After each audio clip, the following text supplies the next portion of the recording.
There was no moon bump. I've literally spent the past 24 hours having even mainstream media journalists come to me and say, Dan, you're onto something here. There's no way that bump is real. Lady Colin Campbell with me now. She has been on this story before anyone else. Lady C, what was she thinking? Mama, when I step out on the floor. 1 month, 2 month, 3 month, 4. Hit the baby mama when I'm stepping through the door.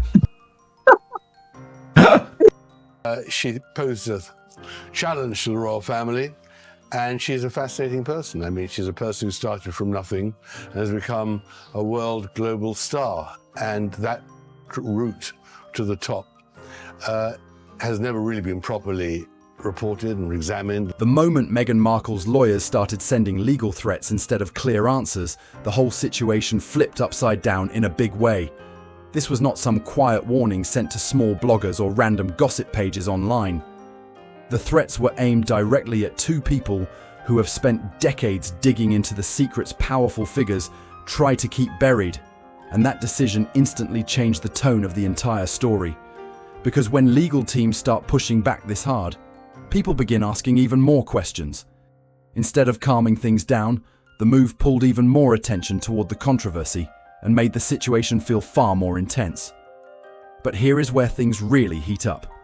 The people being targeted were Lady Colin Campbell and investigative author Tom Bower, two names well known for challenging powerful narratives and bringing uncomfortable details into public discussion. When individuals like that get pulled into a legal fight, the situation does not fade away quietly.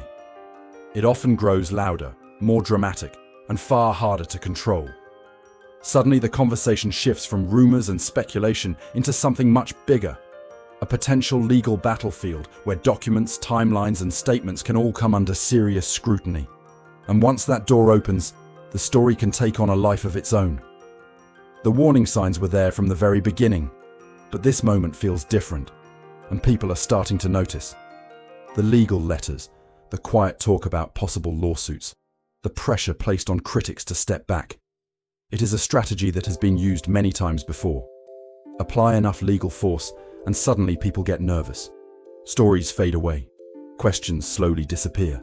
The public moves on to the next headline. But this time, the pressure may have landed in the wrong place. Lady Colin Campbell is not someone who scares easily. And anyone who has followed royal history knows that.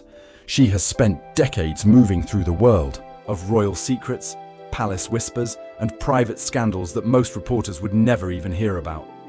Her network of sources stretches back years, and her understanding of royal protocol, royal history, and the complicated rules surrounding the monarchy is incredibly deep. Then there is Tom Bower. And Tom Bower has built his entire reputation on investigating powerful people who believed nobody could challenge them. Sanity!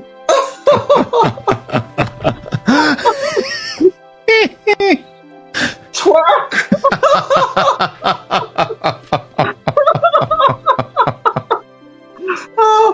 oh, sorry.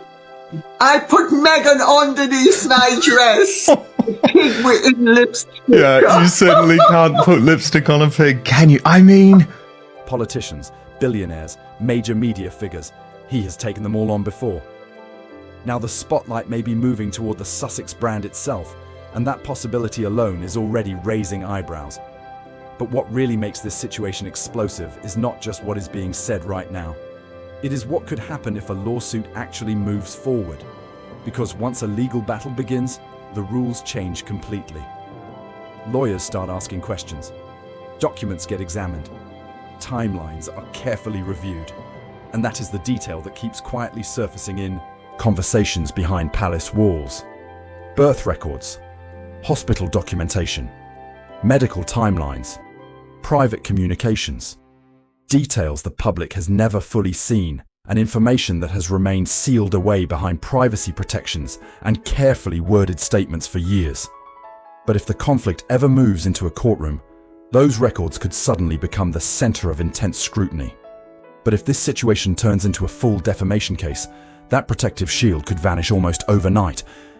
Suddenly, everything changes. Every page, every timeline, every medical detail can be examined carefully. At that point, it is no longer about rumors or speculation. It becomes about evidence, documents, and verified records. And Lady Colin Campbell's response to the legal threats surprised a lot of people because it was almost unsettlingly calm. There was no panic, no rushed apology, no attempt to soften her words. Instead, she looked straight into the camera and delivered 4 very simple words. Let him sue me. Those words did not sound like fear. If anything, they sounded like a challenge. Because those 4 words carry a powerful implication that many people do not immediately realize. If Prince Harry were to actually file a lawsuit, the legal process known as discovery would begin. And discovery is where things can get very serious. Lawyers start requesting documents, reviewing records, digging through emails, text messages, hospital logs, and even calling witnesses to testify. Every detail gets examined to see what supports the claims and what does not. In other words, it becomes the one place where secrecy suddenly stops working. According to investigative author Tom Bower, research into the situation had already begun long before any legal threats were mentioned. His team reportedly started looking closely at the 2 hospitals connected to the births of Harry and Meghan's children. Need to go to the Portland hospital. She intended to have the baby at home. We know that they deceived the public about the birth data and time of the whole event. So, and also, even it goes down to the lawyer saying that in that statement, when they had that long attack on the Mail, which is astonishing, that Meghan, we know she lied in her Portland Hospital in London and Santa Barbara Cottage Hospital in California. 2 different locations, 2 separate medical histories, 2 paper trails that should normally exist. But according to Bower, some of the typical documentation that usually accompanies a birth, especially one tied to a royal family, was not easy to verify. Now that alone does not prove anything. Hospitals protect patient confidentiality very carefully, and medical privacy rules are extremely strict. Medical records are not something hospitals casually hand over to reporters, and strict privacy laws make sure of that. But what started raising eyebrows among royal watchers and insiders was something different: the absence of the usual confirmations that normally appear around royal births. Because historically, royal births have always followed a very open tradition. The attending doctors are often named. Senior consultants are identified. The hospital team becomes part of the official historical record tied to the royal family. That level of transparency was designed for one very specific reason: to prevent exactly the kind of questions that are now spreading across conversations online. And that is why one question keeps getting louder and louder in public discussions. What exactly is being kept private? What information do figures like Lady Colin Campbell and Tom Bower believe might exist behind the scenes? And why does the entire controversy seem to circle around one surprisingly simple possibility? A solution that many believe could quiet the speculation almost instantly: a DNA test. It sounds almost too simple, but technically it could settle years of rumors in a single afternoon. One medical verification, one clear confirmation. The kind of result that could shut down every theory surrounding the children's births almost immediately. Yet that test has never been presented publicly, and that absence is exactly what keeps the conversation alive. Because when accusations are answered with legal warnings instead of direct evidence, many observers begin to notice a familiar pattern. Instead of ending the debate, the legal pressure can sometimes create the impression that something important is being guarded rather than clearly disproven. For years, critics have claimed that Prince Harry and Meghan often respond to controversy in a very specific way. Legal warnings appear quickly, cease and desist letters get sent out, lawyers begin talking about possible lawsuits that many times never actually make it inside a courtroom. And according to those critics, the goal is not always about winning a legal battle. Sometimes the real objective is much simpler: apply enough legal pressure that people step back, conversations slow down, and the story quietly disappears. But here is where the strategy may hit a serious problem. That approach usually works best when the people on the other side feel nervous or easily intimidated. Yet neither Lady Colin Campbell nor investigative author Tom Bower really fit that description at all. Well, because she posed a challenge to the royal family, and she's a fascinating person. I mean, she's a person who started from nothing and has become a world global star. And that route to the top has never really been properly reported and examined and investigated. In fact, the reaction from both of them has made some observers think the opposite may be true. They almost seem ready for the legal showdown, and there is a reason for that. They understand something that Prince Harry's legal team may already know but cannot easily control.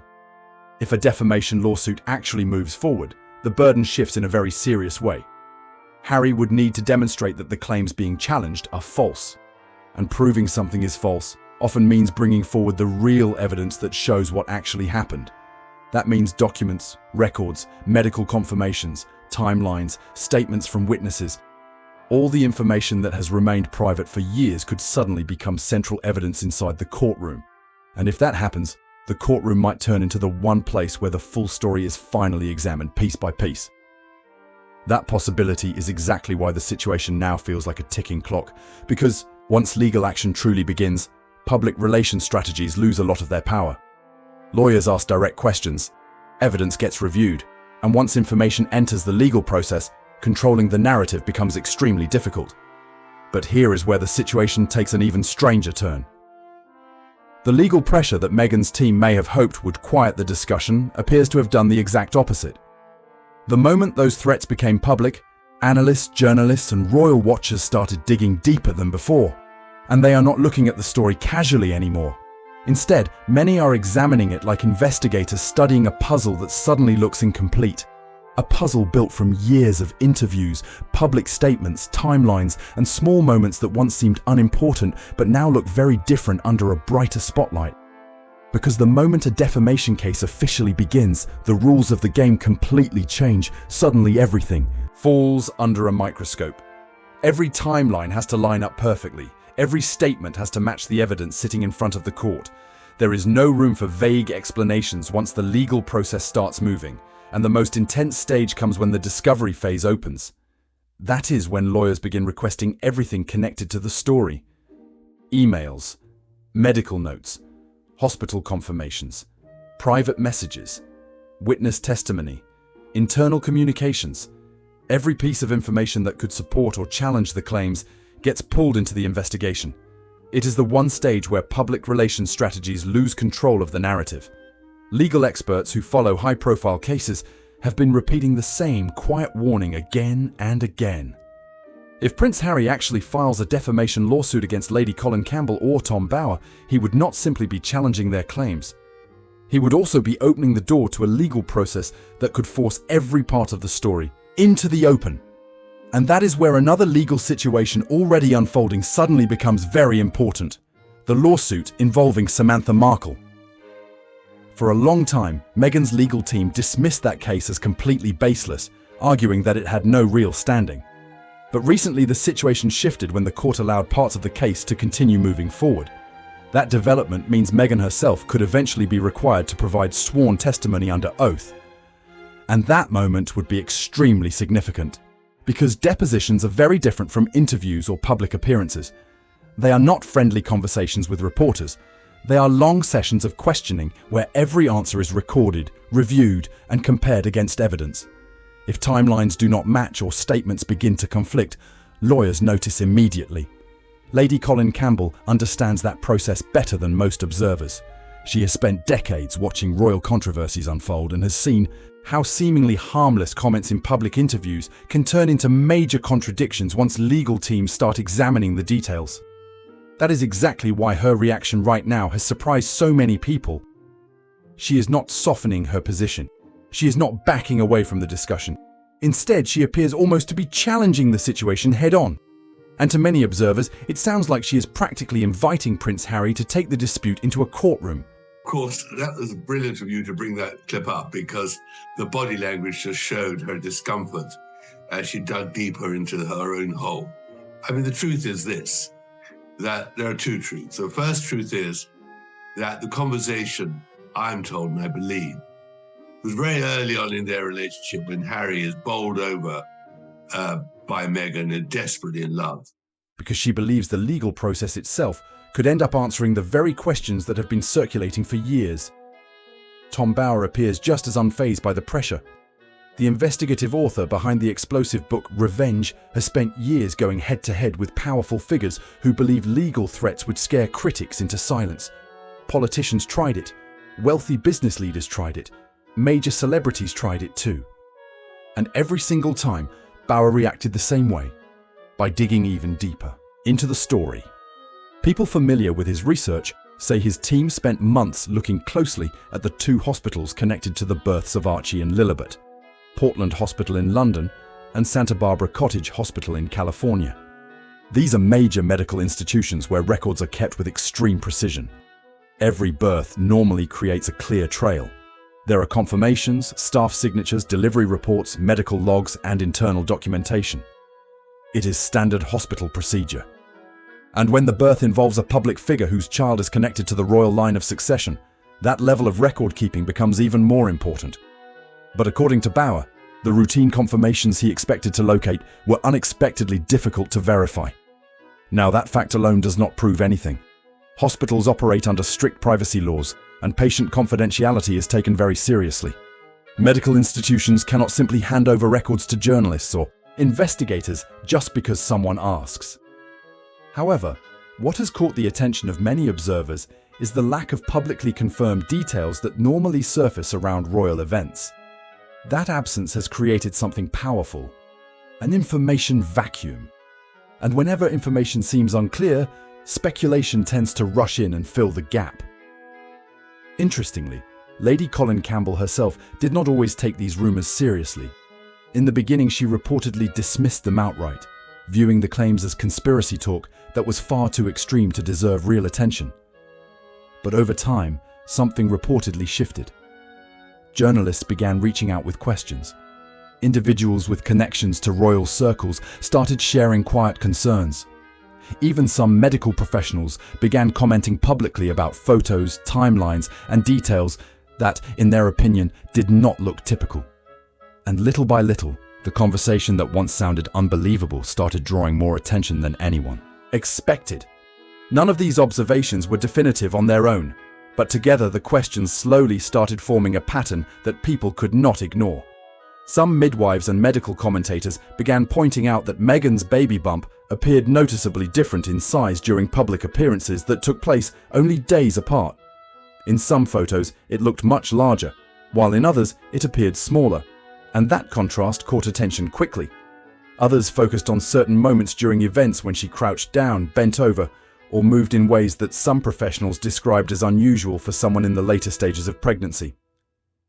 There were also occasions where she held the bump repeatedly in a particular way that a few observers said looked uncommon. Individually, none of these moments proved anything at all. But when people began placing the clips, photographs, and timelines side by side, the discussion started growing louder. Small details that once seemed harmless suddenly became part of a much bigger conversation. Then another detail entered the debate, one that Lady Colin Campbell said many people had completely overlooked. She pointed to the exact wording used in the official birth announcements. Online, in fairness, they do quote you and say Royal author Lady Colin Campbell recently challenged the conspiracy of silence and misinformation surrounding both top. According to her observation, the statements did not clearly say the children were born to the Duke and Duchess of Sussex. Instead, the wording suggested the children were born for them.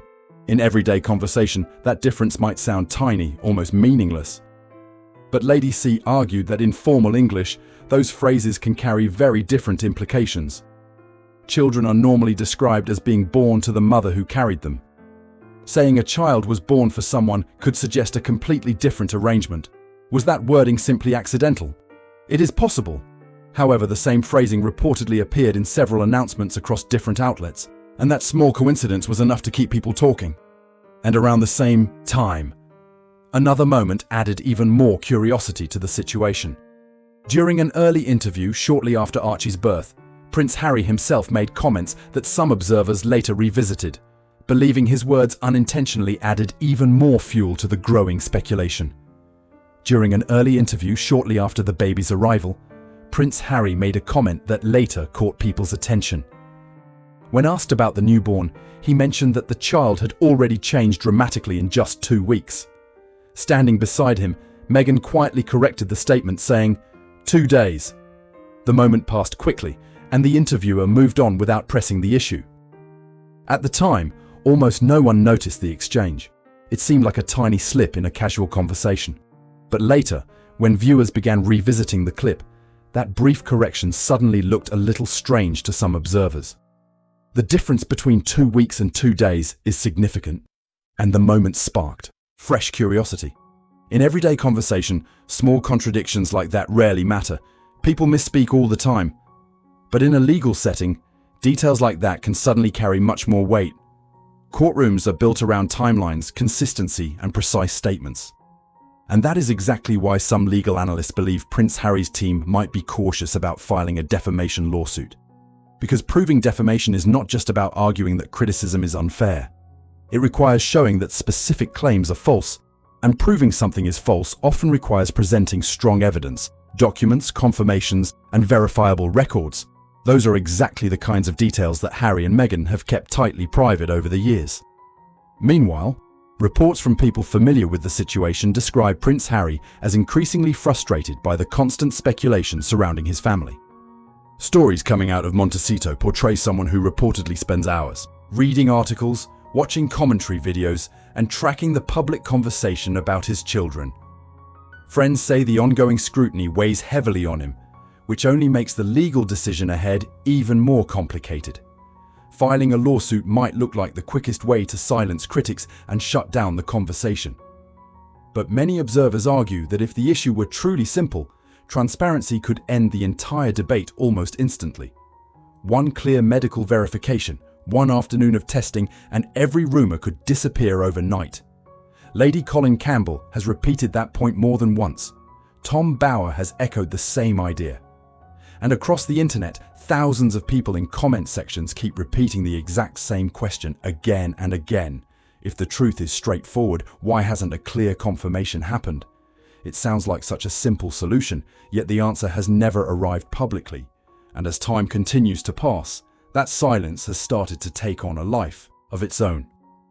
Each new legal warning, each fresh threat from Meghan's legal team, only seems to make the curiosity grow even louder. Meanwhile, Lady Colin Campbell and Tom Bower appear exactly where they have been from the start, calm, steady, and completely unmoved by the pressure. They do not look intimidated.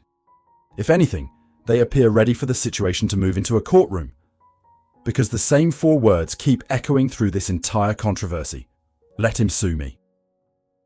And if a lawsuit actually happens, the next chapter of this story could reveal far more than anyone expected. If you found this breakdown interesting, make sure to like the video, subscribe to the channel, and drop a comment below with your thoughts on the situation.